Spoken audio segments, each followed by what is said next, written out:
3月呢将至，告诉大家一个不好的消息啊，每个人呢都要提前做好准备，真的是早了解、早准备、早受益。朋友们，大家好，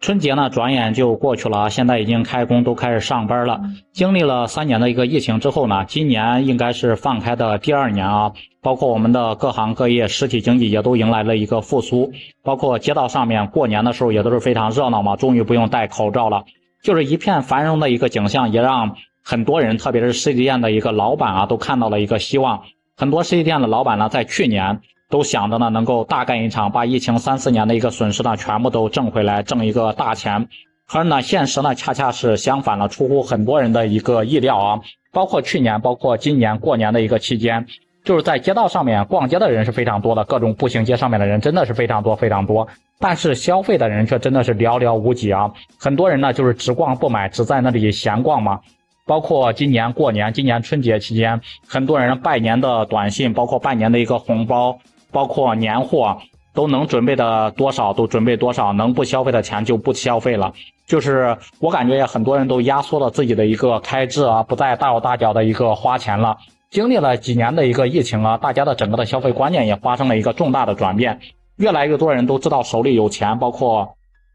有存款的一个重要性了，不再去搞那种月光族，不再提前消费了，提前透支，花那种花呗，用那种信用卡什么的，能不用的全部都不用了啊！不仅是年轻人不用了，包括现在中年人、老年人，很多人也都不用了。不知道大家有没有发现，包括去年，包括目前啊，现在的一个情况就是，不仅是沿海，包括内地这边啊，就是工作呢没有往年那么好找了。很多人就是包括去年找了几个月的工作，包括今年年初投简历投几十份几百份，包括那种大学生一份合适的工作都没有，真的是把很多打工人全部都搞蒙圈了，搞慌了啊！包括现在很多人都说嘛，送外卖呢，在上海那边送外卖呢，你有可能呢都要被别人给筛选，你想送外卖的别人都是有条件的，一般的人还都是不要的。最主要的一点就是工资也低啊，就是比前些年要低了很多。很多人就宁愿在这个农村里面躺平，也不愿意进城了，也就是不想去工作了嘛，直接在农村里面生活成本还低。前2天我就看到一个朋友嘛，去沿海那边找工作，他发了一个视频，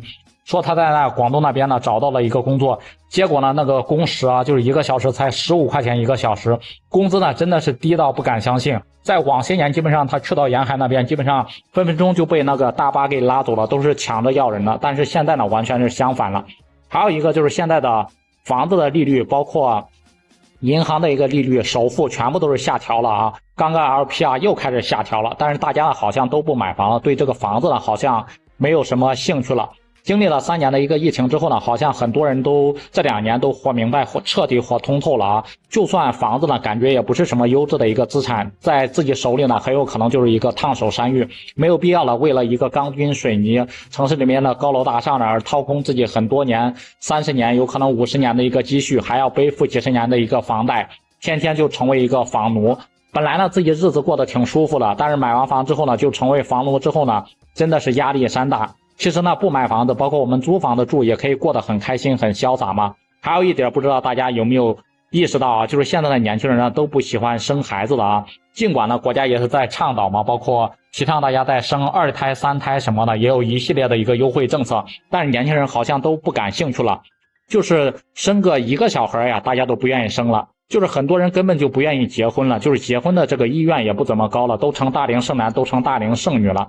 就更别提生孩子了。关键就是现在呢，很多年轻人都感觉到养育一个小孩花去的成本实在太高了啊，包括教育成本各方面的一个支出，奶粉、尿不湿什么的，在城市里面基本上所有东西都是贵的。所以说呢，现在就是出生人口呢不断的在减少啊，出现了一个人口的负增长。将来的房子这么多开发商建的房子又能够卖给谁呢？即使呢再便宜也是没有什么市场，也是没有人买的。还有一个就是随着出生人口的减少啊，幼儿园我们发现没有，很多人应该都发现了嘛，幼儿园也是关门的，也是越来越多啊。你像我们这里原来呢有8、9家的一个幼儿园，现在呢只剩下2、3家了。就是原来可能上幼儿园上学呢比较困难，但是现在基本上不费什么劲了，非常简单啊。然后呢，随之而来可能就是我们的整个社会的一个养老压力会越来越大，因为我们现在整个社会的一个养老逻辑就是靠年轻人努力工作，然后呢交那个社保，交各种费用来支撑老年人一个养老金的一个发放，包括供养他们嘛。大家可以想象一下，等到几十年过后呢，我们社会的年轻人是越来越少，而老年人呢却是越来越多，整个社会的老龄化率呢会特别的高。那个时候呢，养老的压力真的是非常的大啊。不知道大家对于这些我们提到的几种社会现象，大家都是怎么看的？也欢迎在评论区里面发表您的观点和看法。